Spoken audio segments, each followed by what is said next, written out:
মসজিদে ইমামতি করেন তারা যদি এখন পর্যন্ত ওই মেম্বারের মধ্যে বসে হক কথা মানুষের সামনে না বলতে পারেন, আপনার দলীয় লিডার থেকে ভয় পান, ওই চাকরি ওই ইমামতি করার কোনো দরকার নাই। কথা বলেন ঠিক কিনা? আপনি স্বেচ্ছায় সরকারে আপনার ওই পথ ছেড়ে দেন। ওই জায়গাতে যারা ওই মেম্বারে বসে হক কথা বলতে পারবে, কোরআনের কথা ওই শিকারী যারা বলতে পারবে, তাদেরকে বসিয়ে আপনার মধ্যে এখানে চলে যান। কথা বলেন ঠিক কিনা? আসলে একটি ঘোষণা করতে চাই, কোন মসজিদের মধ্যে কোন ইমামকে যদি আরেকবার কোন লোক যদি তাদের উপর আক্রমণাত্মক কথা বলা হয়, আমাদেরকে জানাবেন, আমরা তাকে প্রতিহত করবো। কথা বলেন ঠিক কিনা?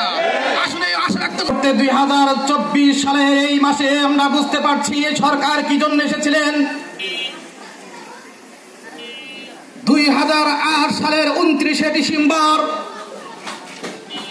এই সরকার যখন ক্ষমতায় এসেছিলেন, এই ক্ষমতা আসার উদ্দেশ্যই ছিল তার একটাই, এই 18 কোটি মানুষ তা বুঝতে পারছিল না বিধায় তিনি এই কাজ সুস্থ মস্তিষ্কে এই বাংলাদেশের মানুষকে একটা অস্থিরতার মধ্যে ফেলে চলে গেছেন। কথা বলেন ঠিক কিনা?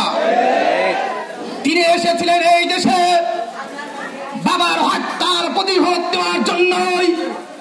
এই 2008 সালের 29শে ডিসেম্বর ক্ষমতায় এসেই তিনি এক নাট্যজ্ঞ ইতিহাস এই বাংলার জমিনে করেছেন। কথা বলেন ঠিক কিনা? মাত্র 1.5 মাস আগে এই ক্ষমতায় 2009 সালের 25শে ফেব্রুয়ারি এই বাংলাদেশের মানুষের জ্যেষ্ঠ প্রহরীকারী 57 জন সেনা কর্মকর্তাকে অন্যায়ভাবে হত্যা করেছিলেন। কথা বলেন ঠিক কিনা? এটা যেতে না যেতেই 2013 সালের 5ই মে শাপলা চত্বরে আফাম আলেম ওলামা ছাত্রদের উপরে বর্বরতার সেই ইতিহাস অঞ্চিত করে রাতের আধারে সকল লাইট বন্ধ করে দিয়ে নির্মম ভাবে তাদেরকে হত্যা করেছিলেন। কথা বলেন ঠিক কিনা? তাদেরকে অস্থিরতার মধ্যে ফেলে দিয়ে তারা আজকে ঘর হারা বাড়ি হারা করে দিয়ে তার মধ্যে তিনি বিদেশে অবস্থান করছেন, চোরের মধ্যে পলিয়ে এই সমস্ত সন্তানদেরকে তিনি দিশাহারার মধ্যে ফেলেছেন। কথা বলেন ঠিক কিনা? তিনি এসেছিলেন তার বাবার হত্যার প্রতিশোধ দেওয়ার জন্য, তার প্রতিশোধ হয়েছে, এখন তিনি বিদায় হয়েছেন। কথা বলেন ঠিক কিনা?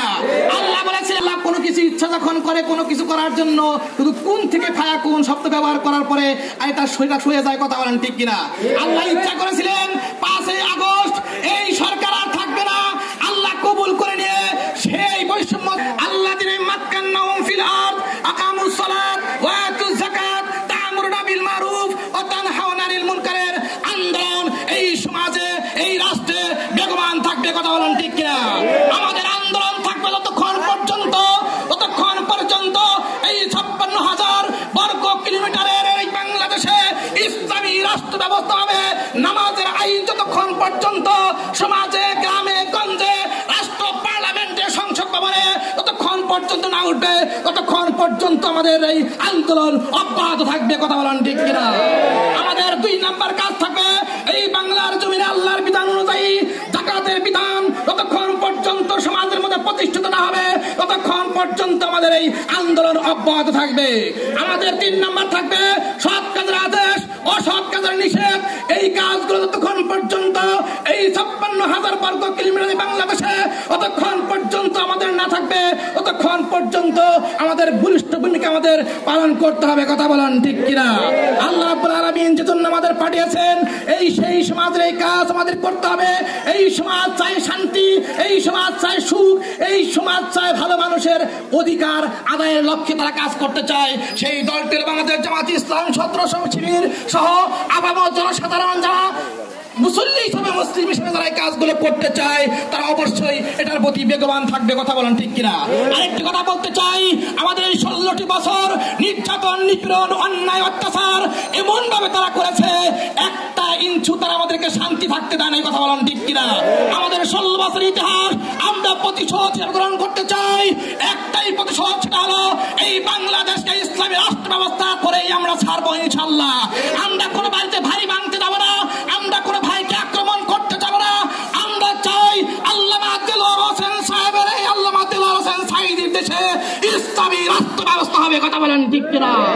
আমরা এটাই দ্বারা আমরা প্রতিশোধ গ্রহণ করতে চাই। কথা বলেন ঠিক কিনা? আল্লাহ রাব্বুল আলামিন বলছেন আলতাকুম মিনকুম উম্মাতুন ইয়াদউনা ইলাল খায়র ইয়ামুরুনা বিল মারুফ ওয়া ইয়ানহাউনা আনিল মুনকার। এই আন্দোলন আমরা সমাজের মধ্যে করতে চাই। এই সমাজ থেকে যতক্ষণ পর্যন্ত দুটি কাজ বন্ধ না হবে, সৎ কাজের আদেশ, অসৎ কাজ যতক্ষণ পর্যন্ত বন্ধ না হবে, ততক্ষণ পর্যন্ত আমাদের এই কাজ বেগবান থাকবে।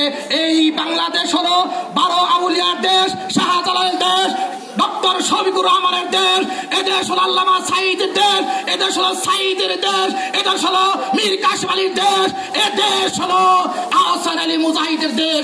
আসুন এই দলে আমরা সকলে স্বতঃস্ফূর্ত কণ্ঠে বাংলাদেশ জামাত ইসলামের ছায়া তলে স্বতঃস্ফূর্ত কণ্ঠে আসুন। আর একটি ঘোষণা দিতে চাই,